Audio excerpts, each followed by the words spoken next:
How do we act when we're under pressure? We feel like our faith or doing the right thing might be threatened. I've shared with you, I feel like too often lately, but I've shared with you many times about my previous career as a TV reporter, and I did a stint for about, I think it was 3 years, up in Western Massachusetts. So in Massachusetts, there's two regions, Boston and Western Massachusetts, essentially.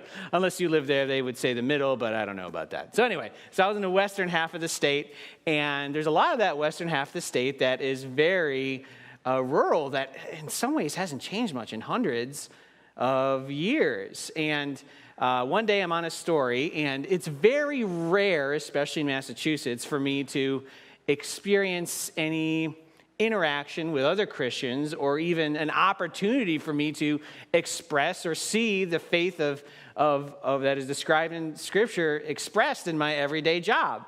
So one day I was called, I got a press release that they were reopening or hoping to create a new school up in Northfield, Massachusetts, a college. Northfield is this little town. It's probably not bigger than Bowmansville. It might have a couple extra storefronts, but that's about it. But years ago, it was kind of the headquarters of D.L. Moody, and he had a school up there that had been sitting empty for, decades at least. And they're reopening the school. Now, I didn't read the whole press release before I got there, because, I'm running around all day. It's a very hectic life, the life of a TV reporter. I have to cover gas prices and all these really important things. And anyway, I finally get up to this press conference and I read it. And I see who all these people are who are speaking. They're these well-known Christian businessmen, like the owner of Hobby Lobby and several other well-known Christian businesses. I look at the name of the proposed school. It's going to be the C.S. Lewis School of Great Books. It was something that was real popular right then, that you go to a college, no textbooks. If you went to a psychology course, you would read psychologists. If you went to literature, you would read the great, writers throughout our history, go to the source. And when I was there, they opened up the press conference. I'm glad you're sitting down. They opened up the press conference with a prayer. I couldn't believe where I was. I hadn't seen such a thing in Western Massachusetts. And I'm like, all right. And then they talked a little bit about the school. And then, are you ready for it? You're not ready. They sang a hymn. At a press conference. I know this is like around here that would be a little bit more normal, but understand me as like a young Christian living in which is fairly secular Western Massachusetts. I couldn't believe it. This is the greatest day ever. I couldn't sing, but I would just, because the recording, I had the camera right there, and it would have picked me up. Sorry about that. I'm getting too excited up here. The camera would have picked me up singing a hymn. I couldn't sing along, but I was excited.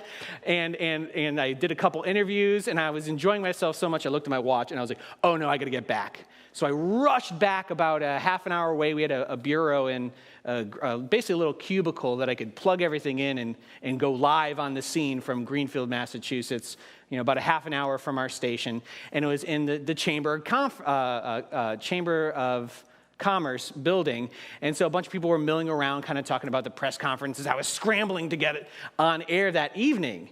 And they're sitting there, literally someone's hand, on the side of my cubicle. And I'm like, listen, I'm kind of working here. But they start talking about this press conference. And I was a little stressed. And one gentleman who I'd known, we didn't know each other personally, but I saw him all the time in town and just reporting. It's like, well, I don't know if you were at the press conference, but, this is going to be a Christian college.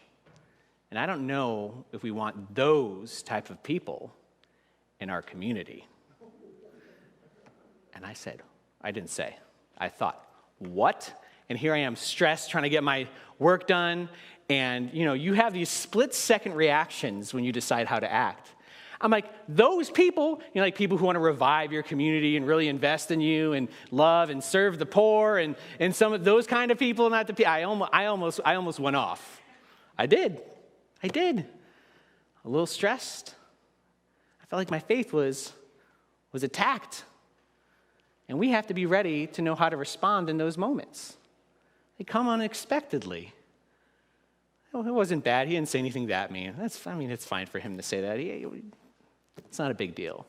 But in the moment, I had a real opportunity to make a fool of myself and confirm exactly what he thought about these Christians who were coming to hopefully revive this school and do good in this town. Doesn't have to be that situations. There are all sorts of situations where our faith is going to be challenged and we have to decide how to respond oftentimes in that moment. It could be something to do with integrity. Maybe there's something everyone else is doing it and you can do this too. Maybe no one will know about it. It'll be between you and the Lord. But you have to choose in that moment what you are going to do if you are going to honor God in your life, even if everyone else is doing it, and do what is right. Sometimes it's being asked to do something that you know isn't right. And being like, hey, we're all doing it. Why don't you? This is what I tell students all the time. Everyone else is doing it. Like, join in that constant kind of peer pressure. Listen, it's not just for high schoolers. We feel that peer pressure too, just in different ways, whatever it is. We have to know when we are feeling that pressure to either respond in the way that God has called us to respond or not.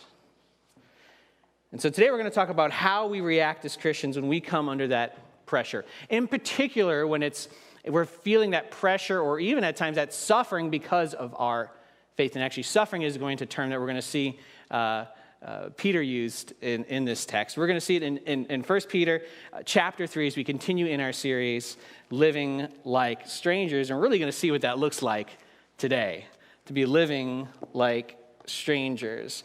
We're going to see what our response should be in those situations, why we have that response, and then what to do about it. Verse 8, Peter starts it with this word, finally. And I come upon this word, finally, I say, Peter, like half the book is left. What do you mean, finally?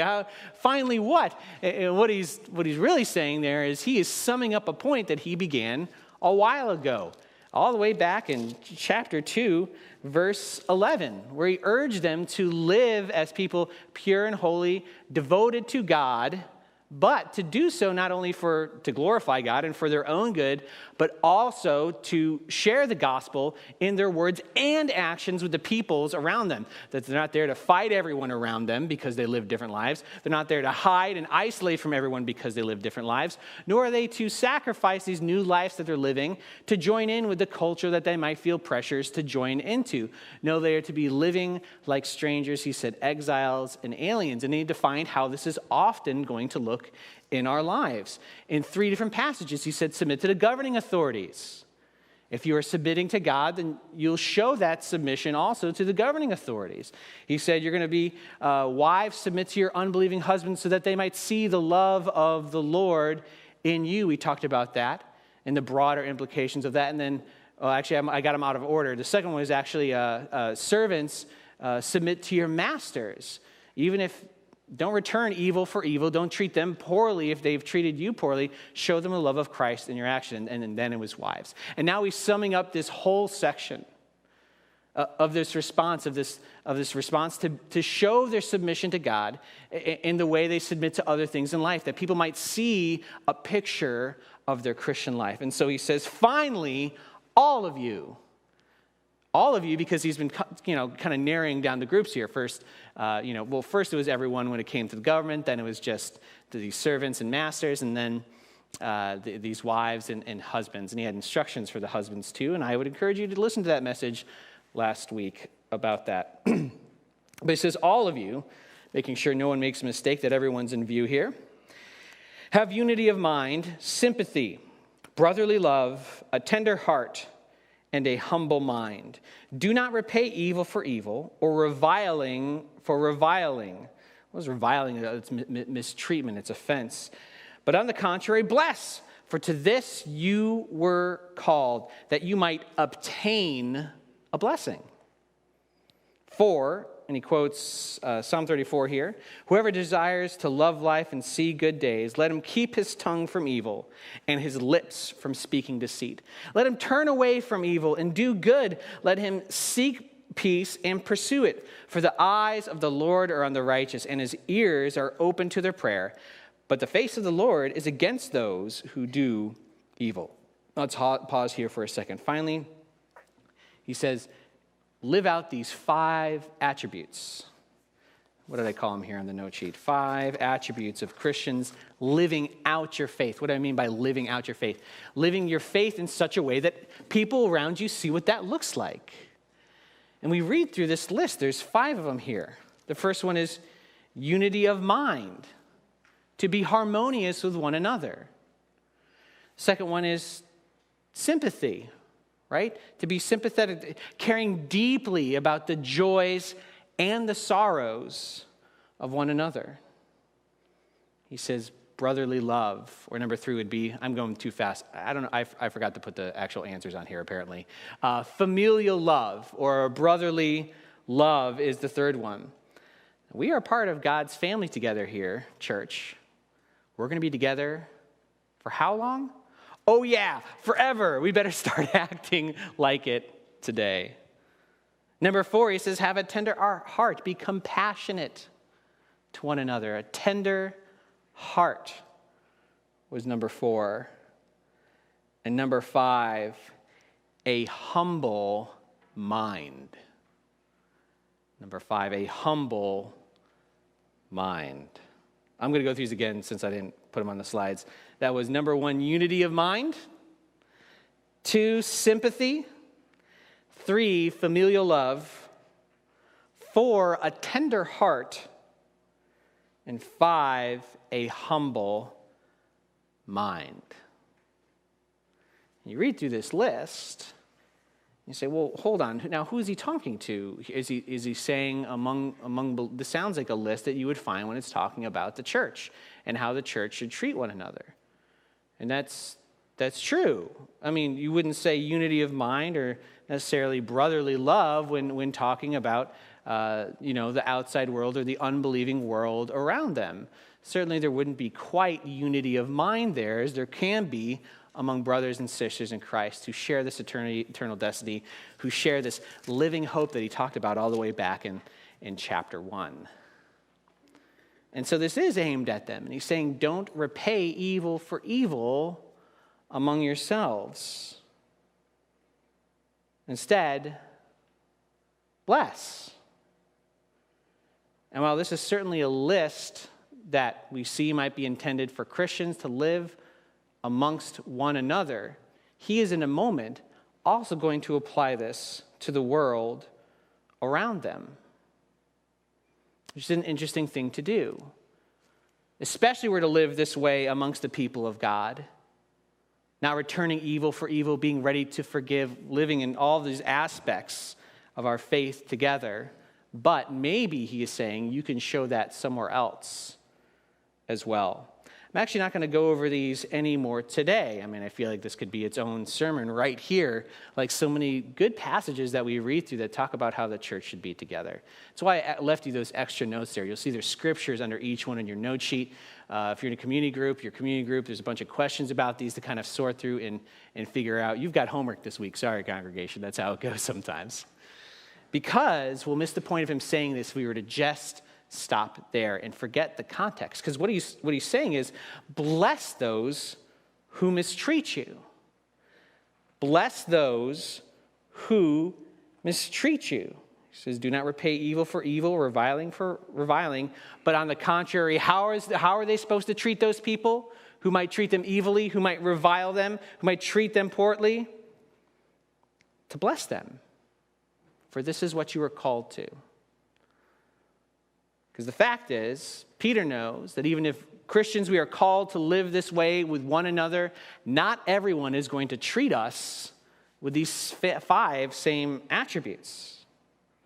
And so he says then in verse 13, moving on here, now who is there to harm you if you are zealous for what is good? Well, actually, Peter, that makes sense in one sense, but not another. He's saying, listen, if you're going to do good, a lot of times this is going to work out well for you. And we've seen that with Christians who live out their faith and have a positive testimony. That people say, well, there's something different about this person. There's something different about this person I know in my workplace or at school or my neighbor. They've got something there. It's good. But not always. And so he even almost contradicts himself. And he's not contradicting himself. He's saying that sometimes people are going to respond really well when you live this way, when you treat others well, when you live out your faith. Sometimes people are going to respond really well.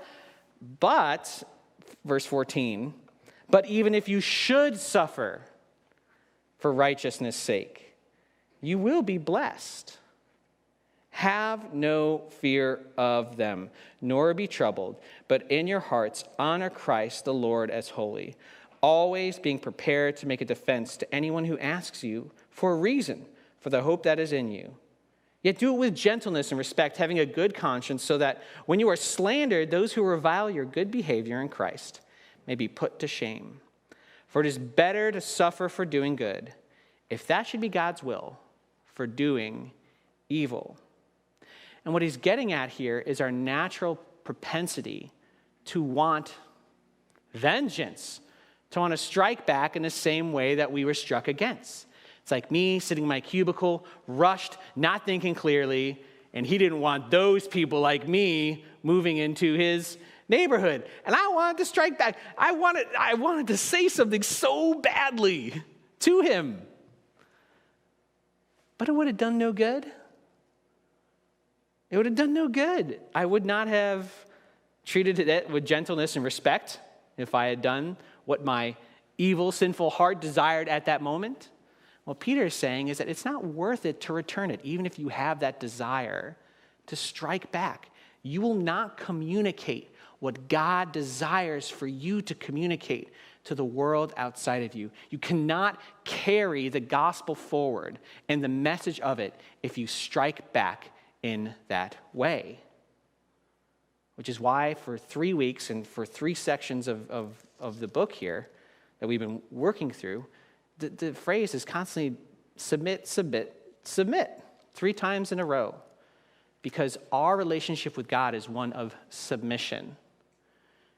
And if we treat the rest of the world differently, how could they ever see what God has done in our lives? I know we read suffering here, and I mentioned this, I think, 3 or 4 weeks ago, and we acknowledge the fact that we are not suffering the way the people in this book were suffering for their faith. We just weren't. None of us were in physical danger. None of us were losing our property. We don't have legal action against us, most of us, because of our faith or things like that. And listen, I've known people from around the world, who did suffer truly for their faith. The last church I was in, there was a lot of people from different regions of Asia where they were very unfriendly to the gospel, and they were beaten. I know these people who were beaten for their faith, who their businesses were destroyed because they expressed their Christianity. And we're not experiencing that here, and we shouldn't pretend that we are. But at the same time, we also shouldn't discount the opportunity we have to share faith with the people around us, whatever our situation is.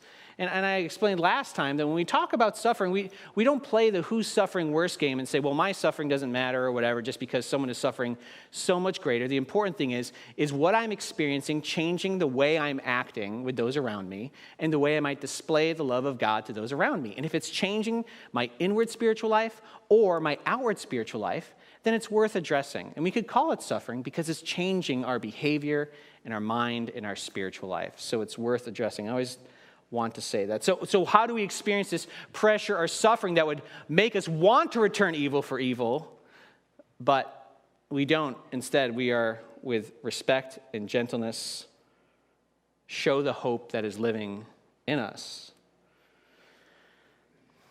I've shared with you that back before I was a believer, when people would try to share their faith with me, I would make fun of them. Make fun of the Bible. That's one way we experience. We experience kind of a mocking for our faith. You may experience it with a family member or a friend, a coworker, a schoolmate who you've desired or longed to share the gospel with, for them to know the Lord and the hope that you have in you, but have it turned away, sometimes harshly, over and over again.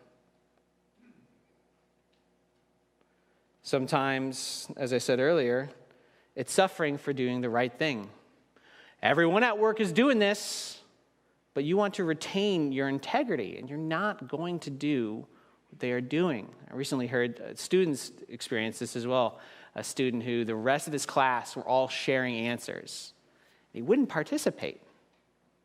He ended up changing classes because of it. So if they found out he wasn't participating, there would be a lot of trouble for him. So our integrity, and listen, this is the harder road for sure. It's always taking the harder road, because it's easy in that moment of feeling that tension in our faith in the world around us to want to strike out and strike back. That seems like that's the justice we should do in that moment, to right the wrong that was done to us or was done as they maybe maligned our faith or whatever it would be. Just like I wanted to say something to that guy who was leaning on my cubicle. But sometimes it's worth it to do the hard thing. You know, I remember a couple years ago, I sprained my ankle. I sprained it really badly. I was at a summer camp running with a bunch of teens, which is my first mistake, and there's this leap over a stream for some reason. Why are we jumping over a stream? Well, I did, and there was a slippery rock on the other side, twist my ankle really badly. And after, by the time I got home and didn't go to the doctor right away, and finally went to the doctor, like, oh yeah, this is really bad, you need to go see a physical therapist. And you're like, oh man, you might not, or if you're a runner, and at the time I was doing quite a bit of running, like you're probably not gonna run the same way again. And, but we'll help you. And so they first taught me to walk correctly again. And then, if you've ever been to physical therapy, you know this, they really got to work on me. They would massage the injury with all their strength, just putting all their effort into it. It was agonizing. I'm like, what do you do? How is this helping my injury? And there became the point where there was a couple days where I'm like, I don't want to go. I'm not going today. I'm not going to do it. And every time, I still went. And it was worth it, because over time, as they painfully got my ankle healed and repaired and me walking correctly again. I think it took about 8 months to a year. I was running again. I ran 6 miles. I mean, not recently, but I ran 6 miles again on that twisted ankle. It was worth it to do it the hard way. And it never seems it in the moment. It never seems worth doing things the hard way in the moment. You want to get out of it. Or you want to strike back in the case of this. You want to fight, or you want to hide, or you want to join in. But instead, to accept that suffering with gentleness and respect, showing the hope we have to those around us. Why would this be the pattern God has set up for us to interact with the world around us? Why, if he is such a God of justice, would he not allow us to at least let me talk to Cubicle Guy? That's what we're calling him now. That's his new name, Cubicle Guy, for reference to the story. If he's listening to this, this is super embarrassing. Why? Well, that's kind of what he gets into next. And in explaining why, we're also going to be encouraged to be able to live this way, to bless those who might mistreat us. Let's do verse 18. He says, for... It's always a clue. We're about to get the reason or an explanation of something. In this case, the reason why we're to act this way.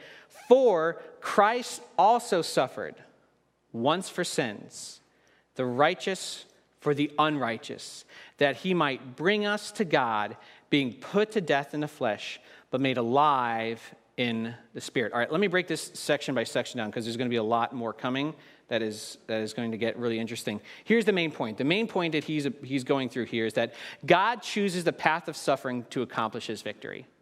That's something we need to accept, that God chooses the path of suffering to accomplish his victory. And he says the reason why you were to go about and do this in your life is because this is the path that Christ took. It was the way of suffering, that he would suffer on his way to the cross and then die in our place, so that all who believe in him would have forgiveness of sins. Now, the thing is, did any of us fix ourselves before we trusted in Jesus Christ and experienced that forgiveness? No. Was humanity in a particularly good place when Christ came to save us? No. They were as depraved and terrible as we had always been. As rebellious to God as we had always been. Unable, most people, to even understand the message of Christ and what he was truly there to do because of that rebellion, because of our sinful desires. But instead of God striking out with wrath or vengeance upon us, which humankind deserved, he sent his son to die in their place. With gentleness and respect, really, is how Jesus treated the authorities that ended up murdering him. Just like he instructed us to do a little earlier in the passage. And then he goes on to explain this further. Now, I'm going to warn you, one of the commentaries I read said this may be the most difficult passage in the New Testament to interpret. And I almost kind of want to you get the idea, let's move on. But let's dig through it, because there's going to be encouragement in here and what sounds confusing at first, but I think we could break it down. He says that Christ died for our sins in our place, let me start a little bit before verse 19, being put to death in the flesh, but made alive in the spirit, verse 19, in which he went and proclaimed to the spirits in prison, because they formerly did not obey, when God's patience waited in the days of Noah, while the ark was being prepared, in which a few, that is, 8 persons, were brought safely through the water. Okay, what? Wait, what? I thought Christ on the cross, we get it. His example, the flood and spirits in prison, what is he talking about? Well, I think the key here is understanding that little section I just read. It's really the key to unpack it is seeing in the days of Noah. If you read about the story of Noah in Genesis, the world had gone terribly wrong. Humans were maybe at their darkest hour, living in the worst ways, completely rejecting God, with very few people, except for Noah and his family, even seeking to follow him. Included in that passage in Genesis are these spiritual forces as well. It talks about, in addition to humans and their wickedness covering the whole earth, it talks about the Nephilim, which they don't translate because there's no translation for it. And if we read other places, the Nephilim are fallen angels, even angels, who are also influencing the world for evil at that time. And so what he is saying is that Christ gets the victory here. That through his suffering, he accomplished a victory. That instead of wiping the slate clean like he did through the flood, in his death on the cross and resurrection from the dead, he made a new way forward for all who had trusted in him through all time, that they may be redeemed out of their wickedness to be his eternal people. And so in that victory, trapping these evil spirits and imprisoning them is part of that victory. He also mentions these 8 people, the 8 people who were saved. Why would you go to that kind of detail here to make this point, Peter? And I think this is why. Because these people who are living at the time that Peter is writing to feel very much alone.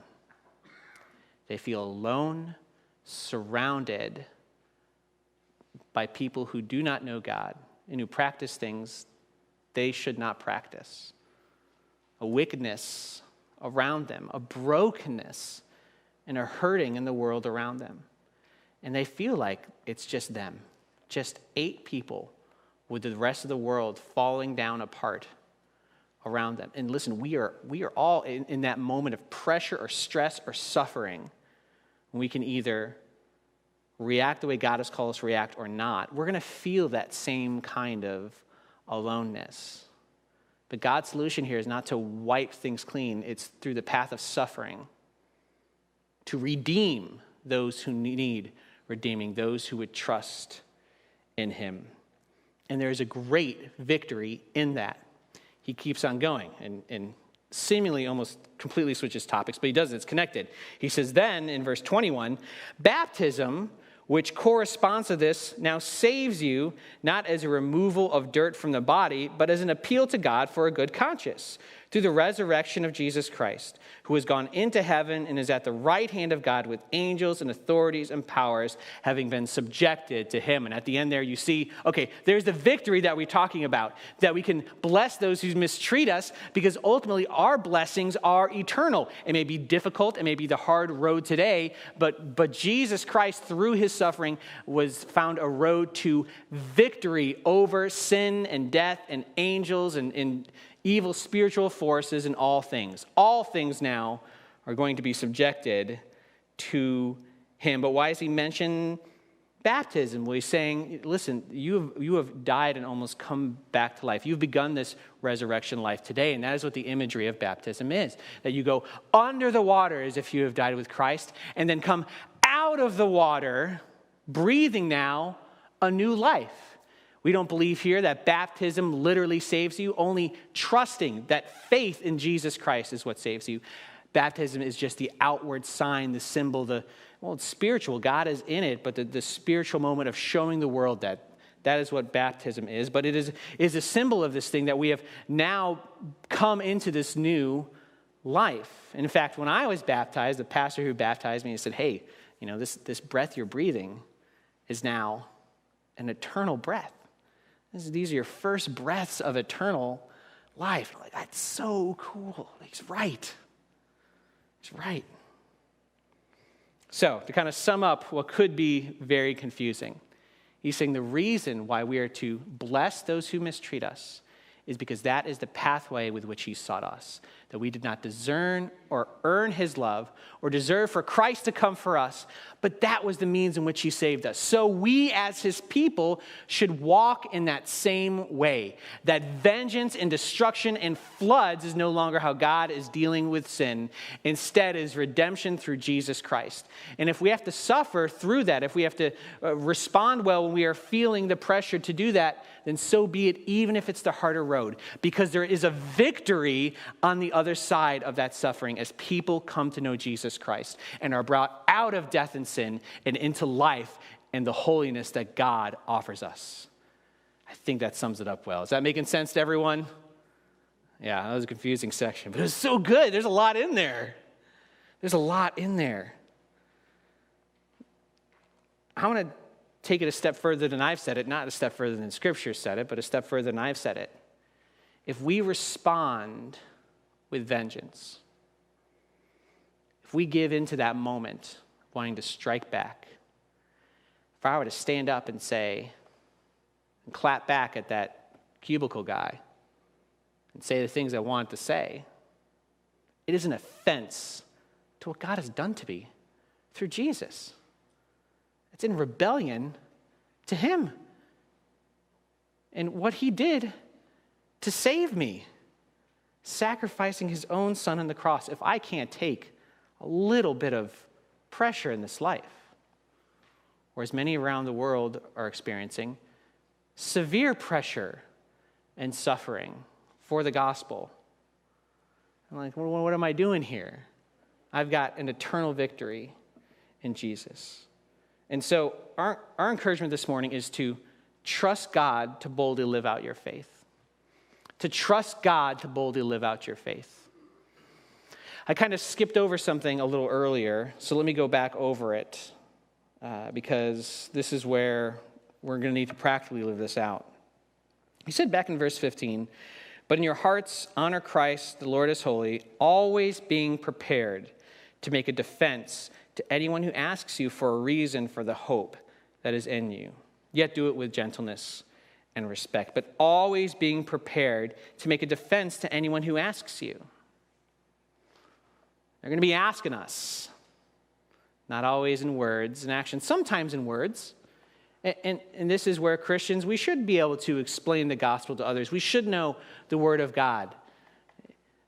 I think it's great when people study things like apologetics, which are a defense of the Christian faith. That's great. And sometimes having a defense for your faith is going to require words. Hey, why are you living like this? why won't you cheat on the exam with us? Why won't you do this or that? Well, it's because you need a ready defense. Be ready to tell someone what you believe. But it's not only going to be in words, because what we've seen over and over again over this whole section of 1 Peter over the last 4 weeks is he keeps talking about actions. May your conduct be good, he says over and over again. Even here, he's asking us in the way we respond to respond by doing good, by blessing those who would mistreat us in the way that we act. The most powerful testimony you could have is not going to be your words, although sometimes words are absolutely necessary. I'm not taking anything away from words. But if your actions don't align with the words that you say, then there's no testimony to be found there at all. If you talk about a God of love and grace and forgiveness, and that you are following that God, that you are trying to be more like him, be the image of him, but do not act that way, then whatever you say with your words, they have very little meaning to those around you. Let me give an example here. So I had a friend who worked for UPS, actually, like 30 years, like a long time ago. And he was kind of slowly moving up the ranks at some giant distribution center where they'd send all the trucks out from every day. And even then, UPS was a big, chaotic deal. It was.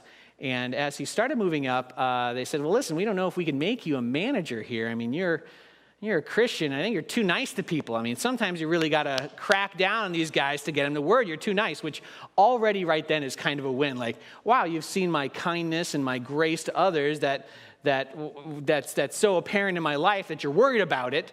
But eventually, he kind of proved himself a couple times, and they decided to put him in charge of one of the big crews that would go out every morning. And it was one of his first days in the position. I think it was his first day, actually, when he tells it. And he's like, all right, and before you go home, make sure your crew, you wash all the trucks. And so my friend goes out. He says, all right, guys, before you go home, you got to wash all the trucks today. Well, this crew wanted to send a message to their new boss. They wanted to let him know he was not in charge of them. They were going to do what they wanted, and were going to make a statement about it to him. And since he was this is the assumption being that he's such a nice Christian guy, it's what's he going to do about it? He could yell at us and we'll have a fight, or he could what is he going to do, get fired or not report back to his boss? And so they walked off the job. They left before washing their trucks, which may seem like a small thing, but now my friend had a major problem. His first day as being the supervisor, and what was he going to do? How was he going to get the job done? Was he going to yell and scream and swear at these guys like their previous supervisor had done, or would he find a new way? And this is what if you knew him, just his heart, this is him all the way. I don't know if I would be as good as him. When everyone left, the truck still needed washing. So he washed every one of the trucks. Stayed there late into the evening so he could come in to his boss in the morning and be like, trucks are washed. Well, the next day, his crew came in. They didn't know what to say. What do you say to that? I mean, you can't be mad at them. And they all just kind of fell in line. They were stupefied. They were so confused by his reaction. They were kind of ready for a fight or for him to get in trouble. They didn't even know what to do, which is kind of what we've read here several times. That when those would speak evil about you, they would have nothing to say. And they had nothing to say, and he remained having a strong test. He led at least one or two, not of those guys, but some people in there to Christ over the years. And it was a powerful testimony to the Lord because the way he lived. Man, living that way takes a lot of trust. I mean, that's why I said here that trust God to boldly live out your faith, because that's what it's going to be. It's going to be a surrender to the way Jesus Christ did things, not wanting to mistreat those who mistreat us, but to try to be more like Christ in the way that we live, in such a way that would confuse people around us. I think it's a fine way to do things, if that's what it takes to show the love of Christ to people around us. And so when we find ourselves in these spots or situations, we could either display the love of Christ or not. We are going to have an opportunity to first submit to God and trust him. That's what it's going to take. Submitting to God and trusting him. Surrendering our desire to strike back, or even our right at times to strike back when others mistreat us. But showing that road to suffering that led to Christ's victory to the world, so they know that Jesus Christ died on the cross for their sins too. If they would trust in him, they might share in the same eternal hope. And that is our desire as Christians when we are feeling the pressure. Let's pray.